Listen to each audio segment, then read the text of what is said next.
Hello दोस्तों, आप देख रहे हैं डीएलवी न्यूज। हम बात करेंगे देश दुनिया की तमाम 25 काम की और महत्वपूर्ण बड़ी खबरों के बारे में। तो आप इस वीडियो को अंत तक जरूर देखें। कमेंट में ये भी बताएं ये वीडियो आप किस शहर राज्य से देख रहे हैं, और अभी तक आपने चैनल को सब्सक्राइब नहीं किया तो कर दीजिए और बेल आइकन को भी प्रेस कर लें ताकि सही समय पर सही खबरें आपके पास सबसे पहले पहुँचे। तो चलिए नजर डालते हैं आज की तमाम बड़ी खबरों पर। देखिए, पहली सबसे बड़ी खबर, दिल्ली सरकार जल्द ही दिल्ली मित्र ऐप लॉन्च करेगी जो नागरिकों की शिकायतों और सुझावों के लिए एकीकृत मंच होगा। इस ऐप के माध्यम से 21 दिनों के भीतर शिकायतों का समयबद्ध समाधान सुनिश्चित किया जाएगा। इसमें 3 स्तरीय निवारण तंत्र और फीडबैक के लिए कॉल सेंटर भी होगा। मुख्यमंत्री रेखा गुप्ता ने इसकी घोषणा की थी, जिसका उद्देश्य सार्वजनिक सेवाओं में सुधार करना है। वहीं अगली बड़ी खबर देखिए, मुख्यमंत्री योगी आदित्यनाथ ने विकास प्राधिकरणों और जिला पंचायतों के बीच नक्शा पास करने के विवाद को खत्म करने के निर्देश दिए। उन्होंने स्पष्ट व्यवस्था बनाने और कानून में संशोधन की बात कही। योगी ने सभी नगरीय निकायों के मास्टर प्लान बनाने के भी निर्देश दिए ताकि सुनियोजित विकास हो सके। मौजूदा निर्माणों को बाइलाज के तहत होने पर बनाए रखने पर भी विचार हुआ। चलिए आगे बढ़ते हैं अपन खबरों में। देखिए, भाजपा ने केंद्र और बिहार सरकार की बजट योजनाओं को जमीन पर उतारने की रणनीति बनाई। पार्टी कार्यकर्ता घर घर जाकर जन कल्याणकारी योजनाओं की जानकारी देंगे ताकि आम जन को उनका लाभ मिल सके। इस अभियान का उद्देश्य एनडीए सरकार की जनहितैषी नीतियों को उजागर करना और लोगों को योजनाओं से जोड़ना होगा। इसमें कृषि, रोजगार, महिला सशक्तिकरण और बुनियादी ढांचे विकास जैसी योजनाएं शामिल होंगी। वहीं देखिए दोस्तों, केंद्र सरकार द्वारा जनगणना 2027 का कार्यक्रम घोषित होने के बाद उत्तर प्रदेश में भी इसकी प्रक्रिया शुरू हो चुकी है। यह पहली डिजिटल जनगणना 2 चरणों में होगी। पहला चरण 1 अप्रैल 2026 से घरों की सूची और सुविधाओं की गणना के साथ शुरू होगा। दूसरा चरण 1 फरवरी 2027 से जातिगत आंकड़ों और वास्तविक गिनती पर केंद्रित होगा। राज्यपाल स्तर से अधिकारियों के पदनाम घोषित कर दिए गए हैं, जिसमें मंडलायुक्त और जिला अधिकारी प्रमुख भूमिका में होंगे। वहीं अगली बड़ी खबर देखिए, बिहार सरकार नए वित्तीय वर्ष 2026-27 में लगभग 80,000 करोड़ रुपए का कर्ज लेने की योजना बना रही है। विकास कार्यों और घोषणाओं के लिए धन की आवश्यकता है। हालांकि इससे राजकोषीय घाटा अधिकतम 3% की सीमा को पार कर सकता है। केंद्र से सकल राज्य घरेलू उत्पाद का 5% ऋण लेने की अनुमति मांगी गई। इस पर इसकी संभावना कम है। बढ़ते कर्ज से ब्याज भुगतान का बोझ भी बढ़ेगा।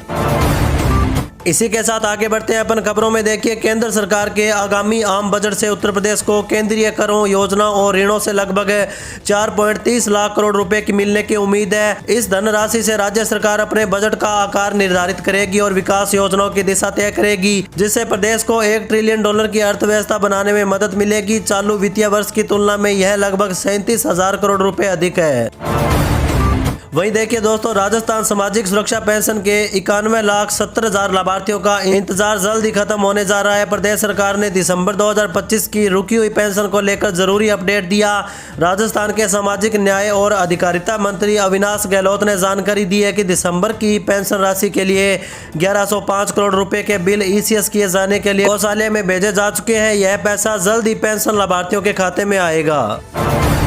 चलिए आगे बढ़ते हैं अपन खबरों में। देखिए, महाराष्ट्र में उप मुख्यमंत्री पद को लेकर सियासी हलचल तेज हो चुकी है। एनसीपी के महाराष्ट्र प्रदेश अध्यक्ष सुनील तटकरे ने साफ कहा कि डिप्टी सीएम पद पर अंतिम फैसला मुख्यमंत्री देवेंद्र फडणवीस ही करेंगे। आपको बता दें कि एनसीपी की अहम बैठक होने वाली है। राष्ट्रवादी कांग्रेस पार्टी एनसीपी के महाराष्ट्र प्रदेश अध्यक्ष सुनील तटकरे ने शनिवार को एनसीपी प्रमुख शरद पवार के उस बयान पर टिप्पणी करने से इनकार कर दिया जिसमें उन्होंने कहा था कि उन्हें एनसीपी सांसद और अजीत पवार की पत्नी सुनेत्रा पवार को उप मुख्यमंत्री पद के लिए नामित किए जाने की कोई जानकारी नहीं है। मुंबई में पत्रकारों से बात करते हुए सुनील तटकरे ने कहा कि अजीत पवार के निधन के बाद खाली हुए उप मुख्यमंत्री पद पर अंतिम निर्णय मुख्यमंत्री देवेंद्र फडणवीस ही लेंगे। वहीं दोस्तों देखिए, अखिलेश यादव ने महोबा में मंत्री स्वतंत्र देव सिंह को विधायक द्वारा रोके जाने और अयोध्या में बुलडोजर कार्रवाई पर भाजपा पर हमला बोला। उन्होंने कहा कि भाजपा के डबल इंजन ही नहीं, डिब्बे भी टकरा रहे हैं क्योंकि मंत्री और विधायक जनता के काम छोड़कर पैसा कमाने में लगे हैं। अखिलेश ने भाजपा सरकार को अन्यायपूर्ण और पक्षपातपूर्ण बताया। इसी के साथ अगली खबर देखिए, मुजफ्फरपुर में सरकारी योजनाओं का लाभ हर किसान तक पहुंचाने के लिए 2 से 6 फरवरी तक विशेष महाअभियान चलाया जाएगा। जिला अधिकारी ने किसानों के निबंधन और ई-KYC की प्रक्रिया को अनिवार्य व सरल बताया। इसका उद्देश्य पात्र किसानों की पहचान कर उन्हें सीधा लाभ देना है। कमजोर प्रदर्शन वाले प्रखंडों को सक्रियता बढ़ाने के निर्देश दिए गए, जिसमें प्रतिदिन 2000 निबंधन का लक्ष्य रखा गया है। वहीं अगली बड़ी खबर देखिए, भारत अपना AI मॉडल दुनिया के सबसे बड़े AI इम्पैक्ट समिट में लॉन्च करेगा, जो 16 से 20 फरवरी को नई दिल्ली में आयोजित किया जाएगा। इसमें 100 देशों के प्रतिनिधि और वैश्विक कंपनियों के CEO शामिल होंगे। इलेक्ट्रॉनिक व IT मंत्री अश्विनी वैष्णव ने बताया कि भारत विश्वसनीय और सुरक्षित AI मॉडल देना चाहता है। देश में AI इंफ्रास्ट्रक्चर में $70 अरब का निवेश हुआ है, जो 2 गुना होने की उम्मीद है। AI से नौकरी जाने का खतरा भी कम है। चलिए आगे बढ़ते हैं अपन खबरों में। देखिए, उरई में 1 मार्च से गेहूं खरीद शुरू होगी, जिसमें न्यूनतम समर्थन मूल्य यानी कि MSP 160 रुपये बढ़ाकर 2585 रुपये प्रति क्विंटल हो गया है। किसानों को भुगतान 48 घंटे के भीतर उनके बैंक खातों में PFMS के माध्यम से मिलेगा। जिले में लगभग 70 खरीद केंद्र बनाए जाएंगे। जो चना, मसूर और सरसों के दामों में भी 300 रुपये तक की वृद्धि की गई है, जिससे किसानों को अधिक लाभ होगा। वहीं अगली बड़ी खबर देखिए, भारत और यूरोपियन यूनियन के बीच हुए मुक्त व्यापार समझौते FTA पर कांग्रेस की तीखी टिप्पणी का केंद्रीय मंत्री पीयूष गोयल ने करारा जवाब दिया और कहा कि अंगूर खट्टे हैं। उन्होंने इस मुहावरे का उपयोग कांग्रेस नेता जयराम रमेश की X पर उन टिप्पणियों को लेकर किया, जिसमें उन्होंने दावा किया था कि FTA को बढ़ा चढ़ाकर बताया जा रहा है। वहीं अगली बड़ी खबर देखिए, देश में बच्चों के लिए बैन होगा इंटरनेट मीडिया। हाल ही सर्वे में चौंकाने वाली बातें सामने आई। दरअसल आर्थिक सर्वेक्षण 2025-26 ने बच्चों में बढ़ती डिजिटल लत पर गंभीर चिंता जताई। रिपोर्ट के अनुसार इंटरनेट मीडिया और ऑनलाइन प्लेटफॉर्म बच्चों के मानसिक स्वास्थ्य, पढ़ाई व सामाजिक जीवन को प्रभावित कर रहे हैं। सरकार ने उम्र सत्यापन और सुरक्षित डिजिटल उपकरणों को बढ़ावा देने की सिफारिश की। ऑस्ट्रेलिया जैसे देशों में प्रतिबंध लागू है, जबकि भारत में भी जागरूकता बढ़ रही है। चलिए आगे बढ़ते हैं अपन खबरों में। देखिए, आगरा कोर्ट में भाजपा सांसद कंगना रनौत के मामले में पुलिस आख्या प्रस्तुत की गई। कंगना ने अपने बयानों पर कहा कि उनका इरादा किसी का अपमान करना नहीं था, यही उनकी निजी राय थी। उन्होंने किसान आंदोलन 1947 की आज़ादी पर दिए बयानों का बचाव किया। कोर्ट ने बहस के लिए 13 फरवरी 2026 की अगली तारीख तय की है। वहीं देखिए दोस्तों, भारत सरकार बांग्लादेश में अल्पसंख्यकों पर हो रहे मामलों की लगातार निगरानी कर रही है।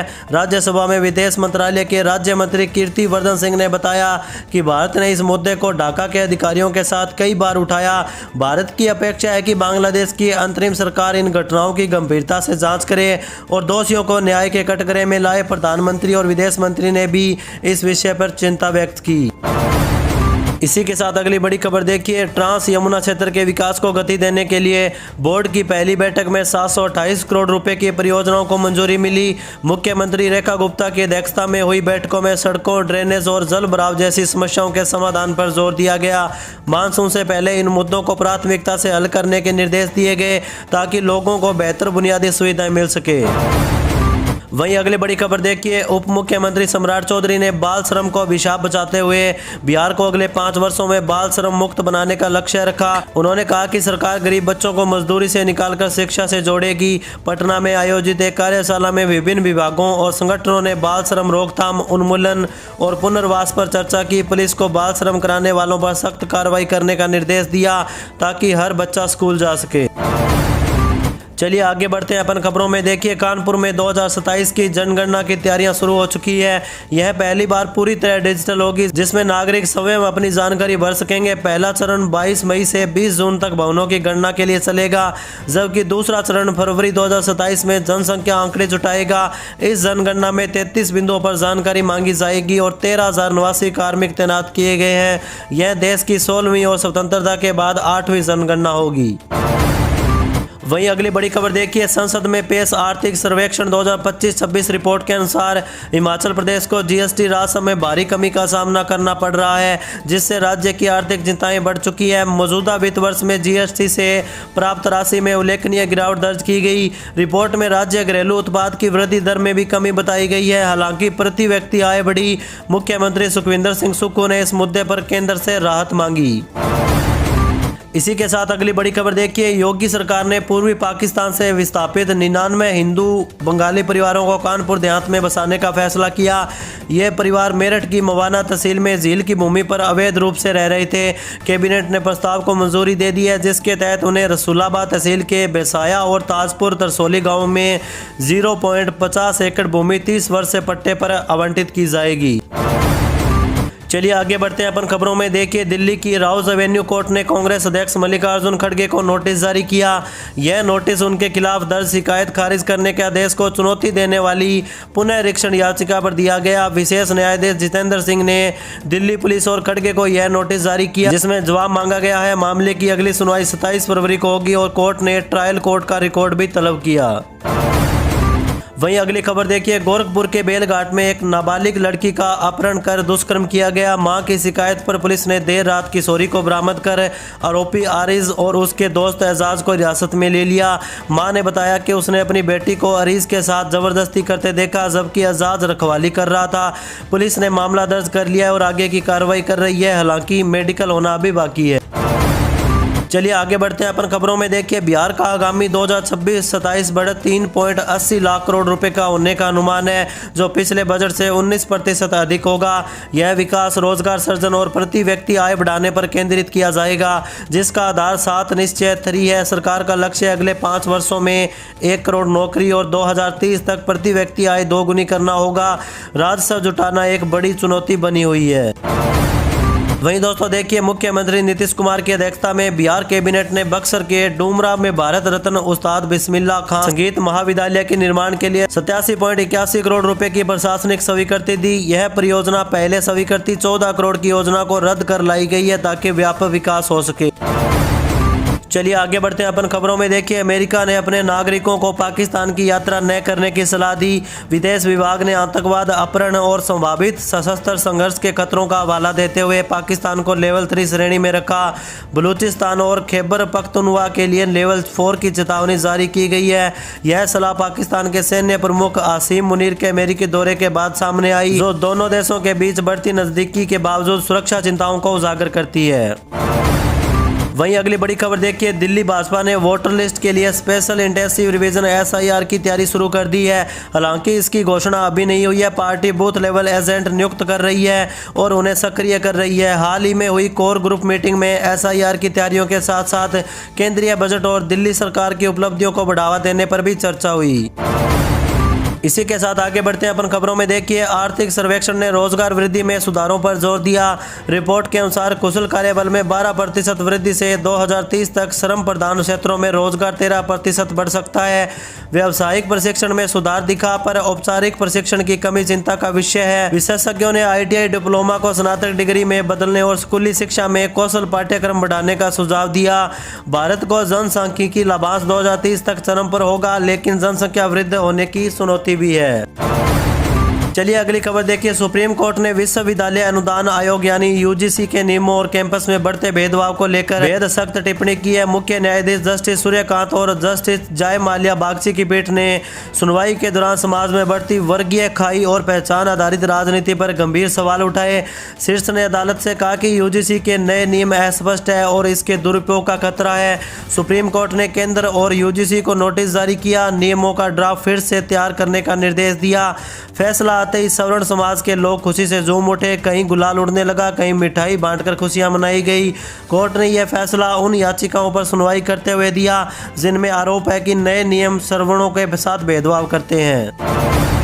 वही दोस्तों देखिए, उत्तर प्रदेश सरकार ने PCSE जे भर्ती नियमों में महत्वपूर्ण बदलाव किया। अब न्यायिक सेवा नियमावली 2001 के तहत सीधी भर्ती के लिए उम्मीदवार को विज्ञापन की तिथि तक कम से कम 3 वर्ष का विधि व्यवसाय वकालत अनुभव अनिवार्य होगा। यह संशोधन सुप्रीम कोर्ट के निर्देश और उच्च न्यायालय की संस्तुति पर किया गया, जिसका उद्देश्य न्यायिक सेवा की गुणवत्ता और पारदर्शिता बढ़ाना है। वहीं अगली बड़ी खबर देखिए, प्रधानमंत्री मोदी ने आगामी बजट में रिफॉर्म एक्सप्रेस को गति देने और मैन्युफैक्चरिंग सेक्टर को बढ़ावा देने के स्पष्ट संकेत दिए। यूरोपीय संघ के साथ मुक्त व्यापार समझौते के बाद भारतीय वस्तुओं की बढ़ती मांग को पूरा करने के लिए विशेष प्रावधान हो सकते हैं। उन्होंने विपक्ष को समाधान पर ध्यान देने की सलाह दी और युवाओं के लिए कौशल विकास पर जोर दिया, जिससे भारत वैश्विक मैन्युफैक्चरिंग हब बन सके। देखिए, बजट 2026 से पहले देश के किसानों को पीएम किसान 22वीं किस्त 2026 का इंतजार है। हालांकि बजट से किसानों को बड़ी उम्मीद है। इस बार वित्त मंत्री निर्मला सीतारमण प्रधानमंत्री किसान सम्मान निधि योजना को लेकर बड़ा ऐलान कर सकती है। देश के 9 करोड़ से ज्यादा किसानों को मोदी सरकार बड़ा तोहफा दे सकती है। पीएम किसान की सम्मान राशि को 6,000 से बढ़ाकर 9,000 रुपए तक किए जाने की उम्मीद भी जताई गई। दरअसल 2024 में संसद की स्थायी समिति ने इस योजना के पैसों को बढ़ाकर 12,000 करने की सिफारिश भी की थी। किसान संगठन भी सम्मान राशि बढ़ाने की मांग कर रहे हैं।